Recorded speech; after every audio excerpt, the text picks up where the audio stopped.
Tá conosco o vice-governador Felício Ramute. A gente convidou aqui o Felício para falar sobre assuntos diversos, né? Início de ano, é um ano eleitoral, balanço do que aconteceu em 2025, mas eu vou aproveitar e colocar o vice-governador então nessa conversa, porque afinal de contas, né, polícia é de responsabilidade, polícia, segurança é de responsabilidade do governo do estado. Ô Felício, eu sei que o governador, o senhor, a polícia tem muito mais o que fazer. Mas essas questões, balões, linha com cerol, entram de certa maneira na pauta do governo do estado também? Bom dia para você, obrigado pela participação aqui na Band News. Bom dia, Megali, bom dia, Michele. Exatamente isso, né? Nós também temos que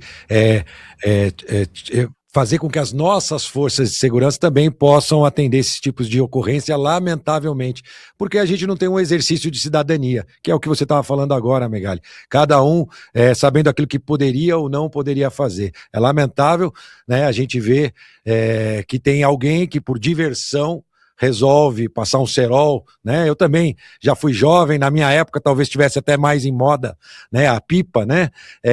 E a gente vê esse tipo de exercício. E a mesma coisa os balões, que também tem uma ligação com o crime organizado, né? Parte dessas pessoas que soltam balão. É lamentável, são duas atitudes que a polícia também tem que atuar, e claro, as fiscalizações municipais para evitar a venda, né, de linhas que já tenham esse tipo de tratamento, vamos dizer assim, e evitar que isso possa acontecer. É lamentável, e a gente recorrentemente vê histórias e tragédias com base nesta brincadeira, entre aspas, que acabam numa tragédia. E outra, desculpa, a gente está aqui, tomou um desvio, né, que eu acho que era necessário.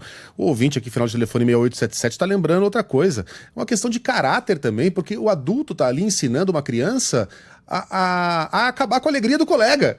Os caras vão lá e com essa linha de cerol, eles vão lá e cortam a pipa de uma criança. Fazer uma criança chorar, pô, que legal, hein? Que legal, cara. Você adulto ensinando seu filho a ferrar o coleguinha. Tomar algo de alguém. Tomar algo de alguém, no final das contas é isso. Felício, me desculpa, vamos voltar aqui para a pauta. O Felício Ramute, nesse instante, é o governador em exercício de São Paulo, né? O Tarcísio está em férias.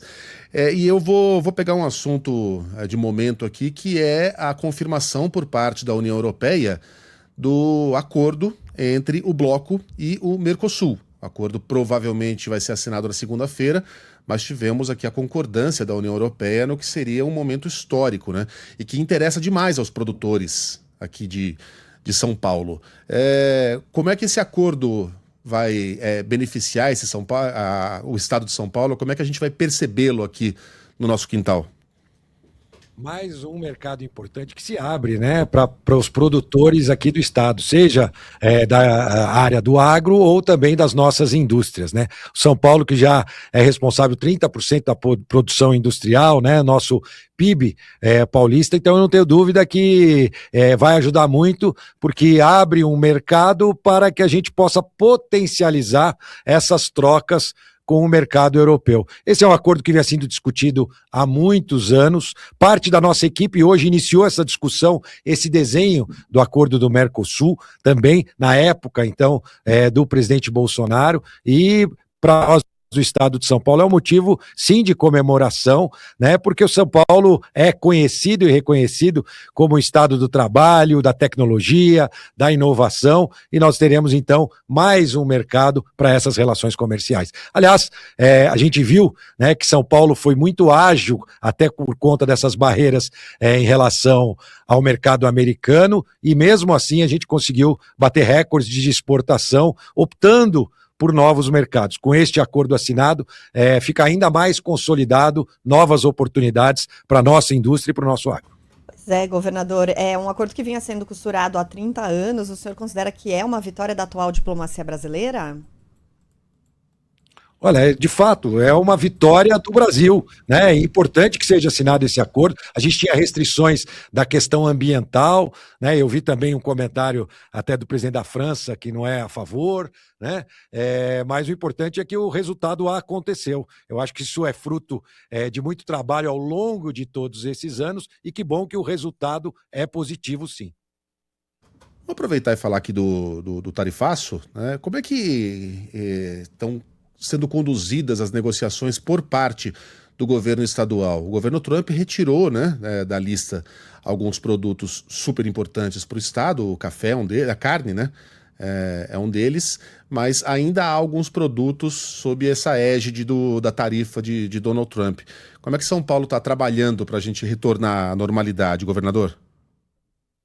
Olha, já retornou, na verdade. O mercado, eu venho da iniciativa privada e sei que o mercado responde de forma incrível. Por exemplo, você citou carne, nós batemos recorde de exportação de carne, buscando outras alternativas. Na verdade, logo que o tarifaço aconteceu, você percebe que os principais setores que começaram a reverter aquela situação foram aqueles setores que buscaram a negociação entre empresas. Um dos casos, por exemplo, é da Embraer, a cidade que eu fui prefeito, São José dos Campos, né? Onde a Embraer buscou diretamente, né, com seus fornecedores, com seus clientes, um resultado mais adequado e conseguiu. E outros setores que aos poucos foram mudando essa relação.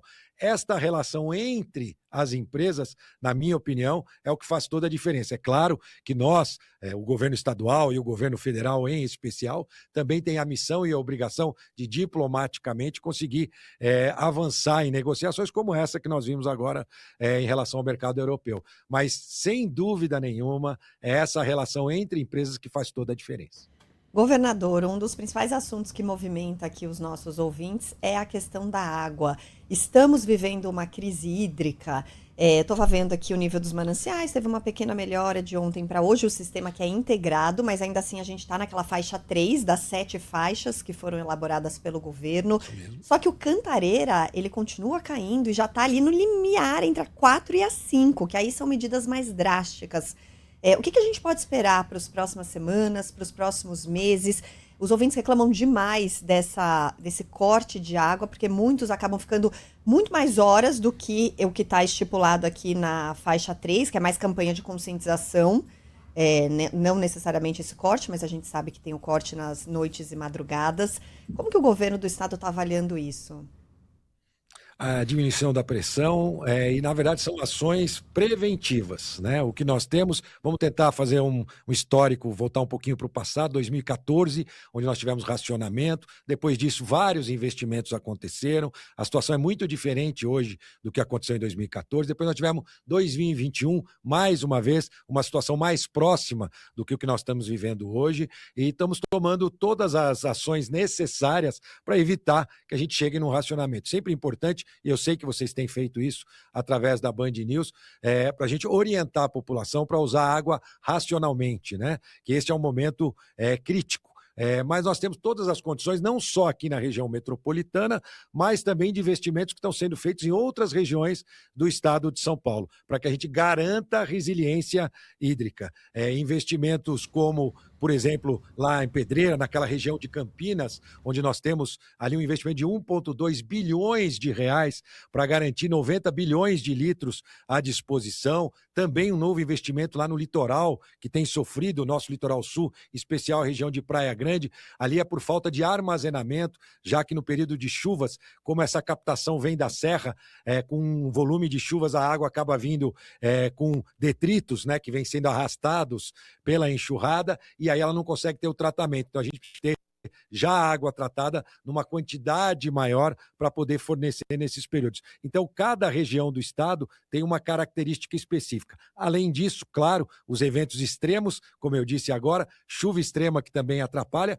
e calor intenso. 60% a mais de consumo neste momento do que no mesmo período do ano passado. Então, cada um tem que fazer a sua parte. Nós estamos fazendo a nossa parte, mas vale lembrar que há muitos anos era necessário investimentos nessa área e agora nós temos um programa de 60 bilhões de reais de investimentos até 2029. 10 bilhões já feitos no primeiro ano e agora 15 bilhões já contratados e com esse objetivo e meta de 60 bilhões até 2029, que vai garantir resiliência hídrica ainda maior para o estado de São Paulo.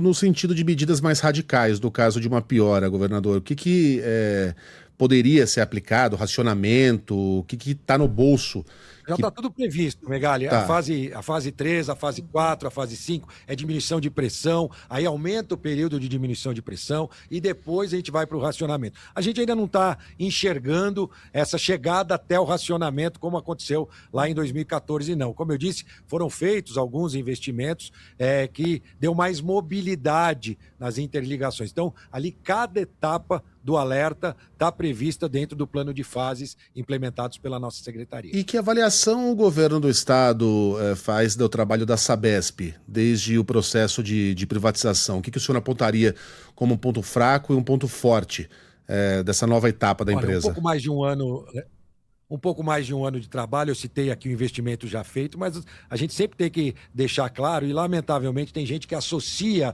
às vezes, alguns problemas no fornecimento de água ou no tratamento de esgoto à privatização. Isso não tem absolutamente nada a ver, até porque o que a gente teve foi justamente o contrário, falta de investimentos por muitos e muitos anos. E eu vou te dar um exemplo prático, Litoral Sul e Litoral Norte. Lamentavelmente, para a gente precisar ir para a praia, a gente tem que olhar se a bandeirinha está verde ou se está vermelha, né? Se a gente pode ou não se banhar naquela praia por conta da carga orgânica que nós temos ali. Falta de tratamento de esgoto. A gente lança esgoto in natura naquela praia que a gente quer vender para o turismo, quer atrair turista, né? E isso fruto de não investimentos ao longo de muitos anos. Estamos fazendo também um grande volume de investimentos, ligamos mais de 1 milhão de novas ligações de águas neste período de um ano, 1,5 milhão de pessoas beneficiadas com novas ligações de esgoto. Elas vão avançar até para aquelas comunidades irregulares também,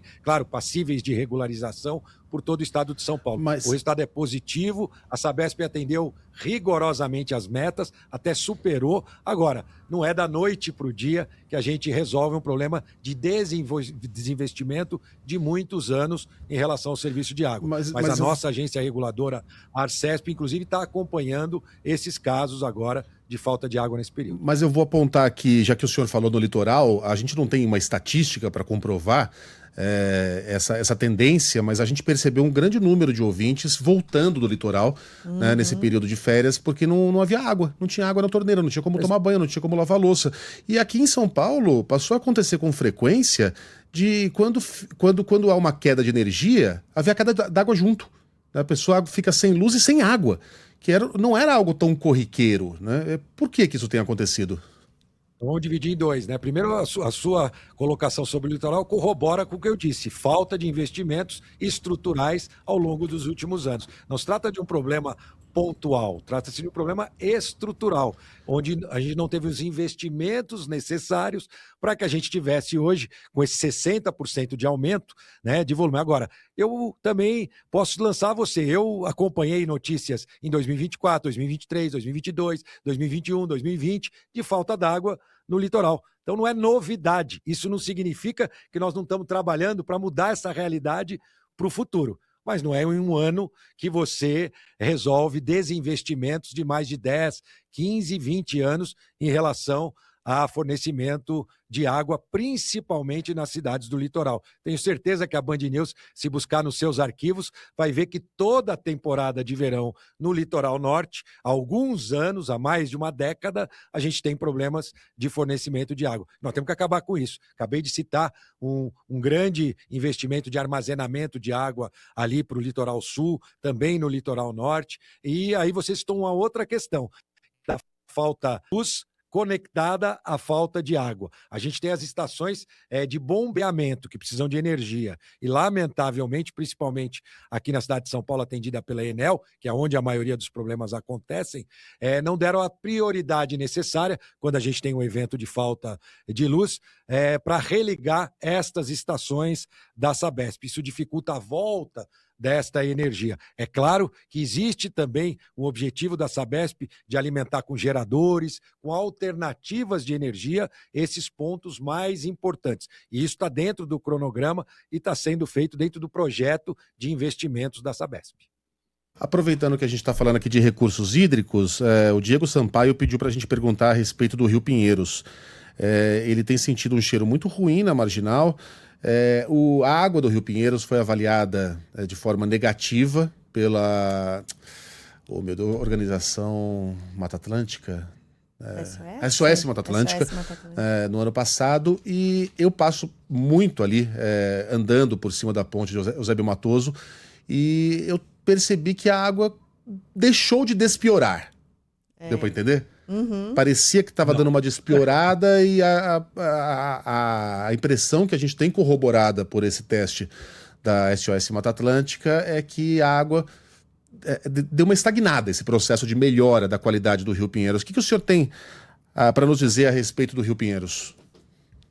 Não, na verdade nós tivemos um problema pontual, que foi aquele problema na obra do metrô, um desvio, né, onde a gente teve um lançamento de esgoto ali em natura no Rio, num pontual, se eu não me engano, um ano atrás, né? Foi multado, tudo aconteceu com a agência reguladora atuando, mas não, as ligações clandestinas continuam com esse trabalho da Sabesp de diminuição das ligações clandestinas, do trabalho de desassoreamento também do Rio. Eu tive a oportunidade recentemente, né, de passar por um evento, na verdade, ali ao lado da usina de Traição, ali perto da Berrini, né, onde eu participei de um evento, que é colado, tem uma casa agora ali de eventos, bem ao lado do Rio, fruto desse trabalho, que também não é de hoje, que já aconteceu há alguns anos, da limpeza do Rio Pinheiros, e ali eu participei do evento sem qualquer problema em relação ao cheiro, muito pelo contrário, né, eu até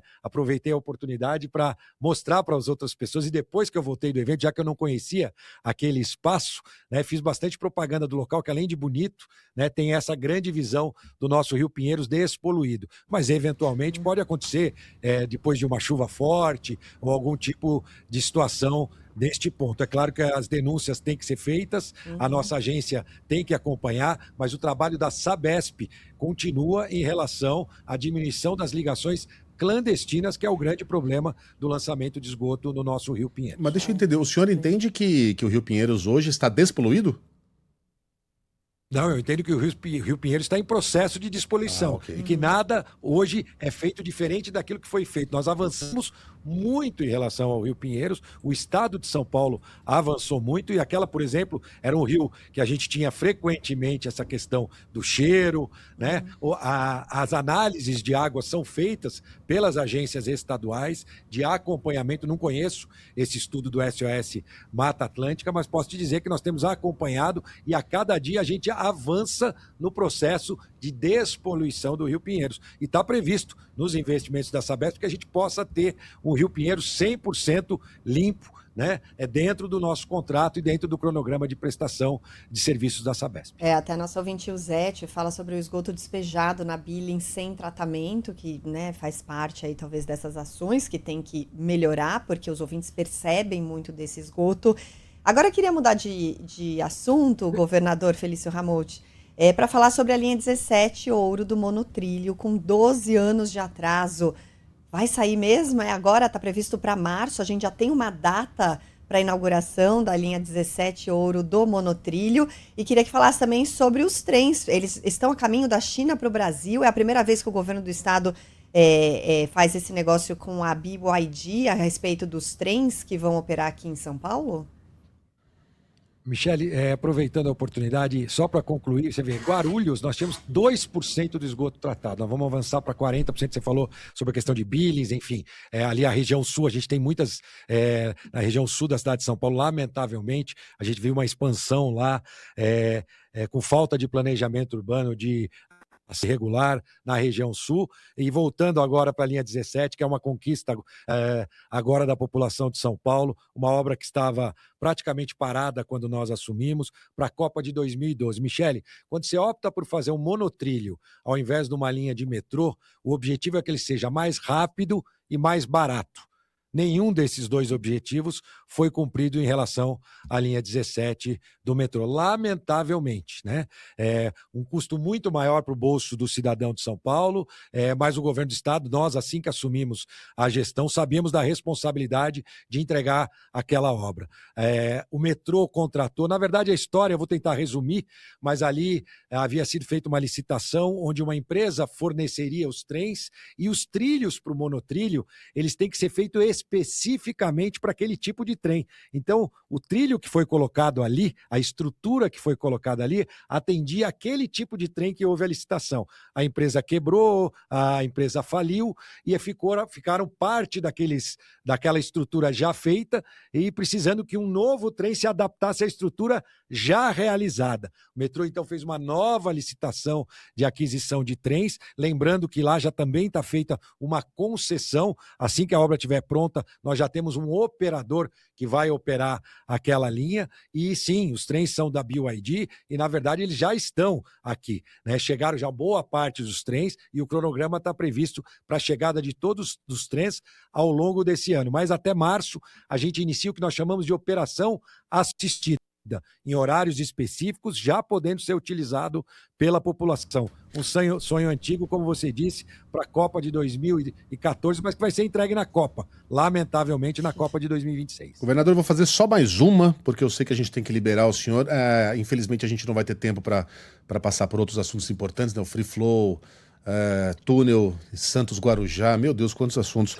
Mas eu vou fazer uma pergunta mais política para o senhor. A gente está entrando... leis do metrô também. Metrô, avançando. exato. A gente está entrando no ano eleitoral e caso o governador Tarcísio de Freitas vá se candidatar à presidência, ele vai precisar se licenciar do cargo. Nesse caso, o senhor seria nosso governador por algo em torno de 8 meses. O governador já pediu para o senhor ir para o aquecimento? O que é conversado entre vocês nos corredores? Megali, ano atípico, né? Nós vamos ter 11 feriados em dias úteis, Copa do Mundo e eleições, né? Muito cedo para qualquer decisão. Nosso foco, o foco do governador Tarcísio tem sido no estado de São Paulo. É claro, é natural. Todo governador de São Paulo é visto como possível candidato à presidência da República, mas isso é uma pressão muito mais externa do que de dentro do governo.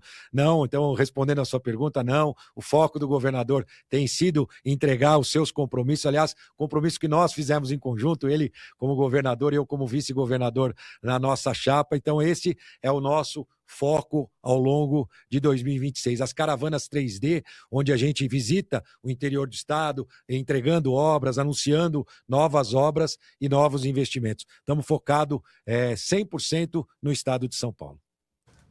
Governador em exercício, Felício Ramute, obrigado pela participação aqui na Band News FM. Um bom ano de 2026 para o senhor.